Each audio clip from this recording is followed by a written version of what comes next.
आज पहिलो दिन यति बेला बिगुल हेरेर दर्शकहरू निस्किनु भएको छ र उहाँहरूसँग थोरै म बुझ्न खोजिरहेको छु सिनेमा बिगुल हेरिसकेपछि हजुरहरूले के बुझ्नुभयो सिनेमाको कथावस्तु के रहेछ म यहाँबाट जान्न चाहेँ कथावास्तवमा यो देशको अहिले जुन चलिरहेको छ माहौल स्थिति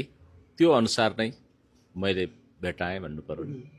कथावस्तु अब जेनजी आन्दोलनलाई होइन जनजी आन्दोलन पनि देखियो जनजी आन्दोलन कसरी चाहिँ गरियो भन्ने खालको होइन कुन स्थितिले चाहिँ उत्पत्ति भयो भन्ने खालको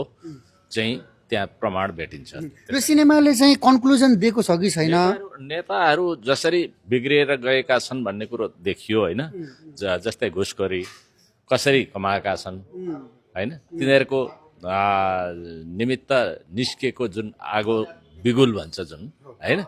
त्यो चाहिँ बिउ छरिएको भन्नु न बिउ रोपियो भन्ने खालको महसुस लाग्छ। सिनेमाले देखाए अनुसार जस्तो क्लाइमेक्समा देखाइएको छ नि एउटा कन्क्लुजन देखाइएको छ सजाय दिएको छ होइन त्यो त देशमा भएको छैन। यो यस्तो स्थिति आएपछि चाहिँ यो कुरो हुन्छ भन्ने कुरो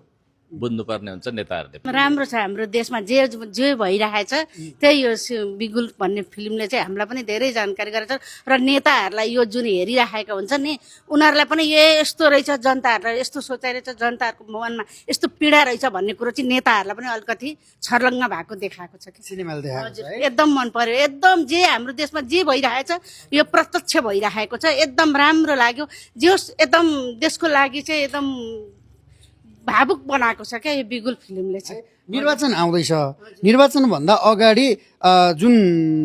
बलमा भनौँ न जेनजीहरूको बलमा 23 र 24 गते जुन आन्दोलन भयो त्यो बलमा खडा भएको सरकारले जुन चाहिँ चुनाव गराउँदैछ त्यो चुनावलाई टार्गेट गरेर अनि जेनजीहरूको कथालाई चाहिँ समेटेर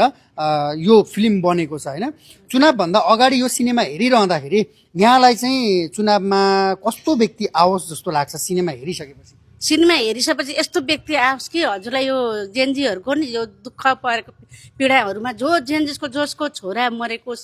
श्रीमान आफ्नो गुमाउनु भएको छ उहाँहरूलाई चाहिँ एकदम यो भावुक छ क्या एकदम भावुक छ। त्यस कारणले गर्दाखेरि हाम्रो देशमा चाहिँ एकदम राम्रो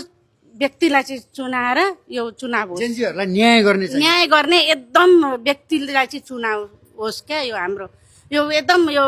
बिगुल भन्ने फिल्मले चाहिँ हजुरलाई यो जुन जेनजीहरूको श्रीमान गुमाउनु भएको छ छोरा गुमाउनु भएको छ उहाँहरूलाई चाहिँ एकदम भावुक छ क्या यो फिल्मले चाहिँ यथार्थ देखाएको यथार्थ हाम्रो देशमा जे भइरहेको छ त्यही